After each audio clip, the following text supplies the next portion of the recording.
1 Samuel chapitre 22. David partit de là et se sauva dans la grotte d'Adullam.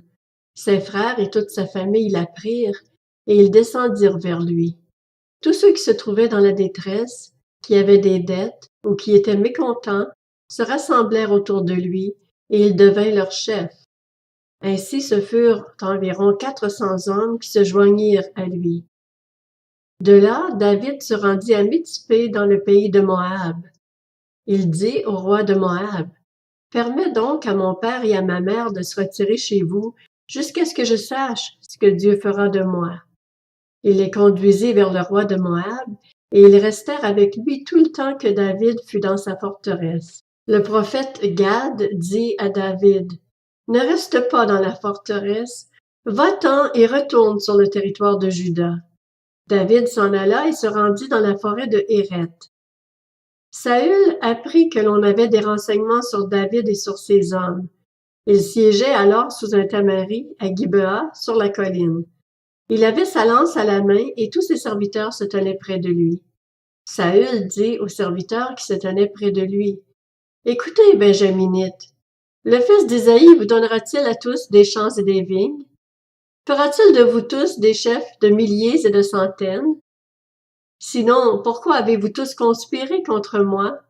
Pourquoi n'y a-t-il personne qui m'informe de l'alliance conclue par mon fils avec le fils d'Isaïe?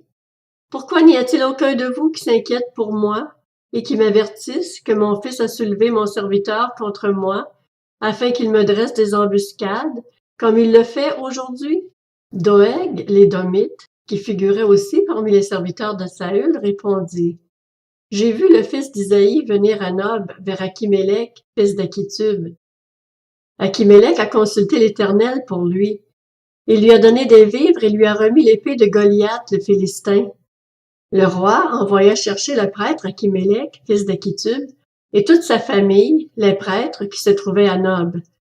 Ils se rendirent tous vers le roi. Saül dit, « Écoute, fils d'Achitub. » Il répondit, « Oui, mon seigneur. » Saül lui dit, « Pourquoi avez-vous conspiré contre moi, le fils d'Isaïe et toi? Pourquoi lui as-tu donné du pain et une épée? Et pourquoi as-tu consulté Dieu pour lui? Ainsi, il s'attaque à moi et me dresse des embuscades comme il le fait aujourd'hui. » Achimélec répondit au roi, « Parmi tous tes serviteurs, lequel est aussi fidèle que David? Il est le gendre du roi, il est dévoué à tes ordres et honoré dans ta maison. Est-ce aujourd'hui que j'ai commencé à consulter Dieu pour lui? Certainement pas. Que le roi ne fasse pas reposer de responsabilité sur moi, ni sur qui que ce soit dans ma famille, car moi, ton serviteur, je ne sais absolument rien de cette affaire. » Le roi rétorqua, « Tu mourras, Achimélec, ainsi que toute ta famille. » Puis il ordonna aux gardes qui se tenaient près de lui, « Tournez-vous et mettez à mort les prêtres de l'Éternel, car ils sont de mèche avec David. Ils savaient bien qu'il était en fuite, et ils ne m'ont pas averti. » Mais les serviteurs du roi ne voulurent pas avancer la main pour frapper les prêtres de l'Éternel.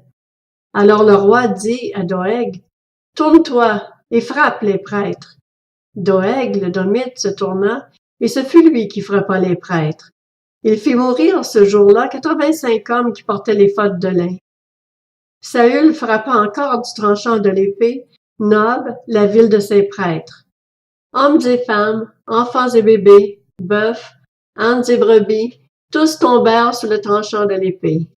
Un fils de Chimélec et petit-fils de Kitub put s'échapper. Son nom était Abiatar. Il s'enfuit vers David et lui rapporta que Saül avait tué des prêtres de l'Éternel. David dit à Abiatar, « Je savais bien l'autre jour que Doeg, le Domite, qui se trouvait là, ne manquerait pas d'informer Saül. C'est moi qui suis responsable de la mort de tous les membres de ta famille. Reste avec moi, n'aie pas peur, car celui qui en voudra à ta vie en voudra à la mienne. Près de moi, tu seras en sécurité.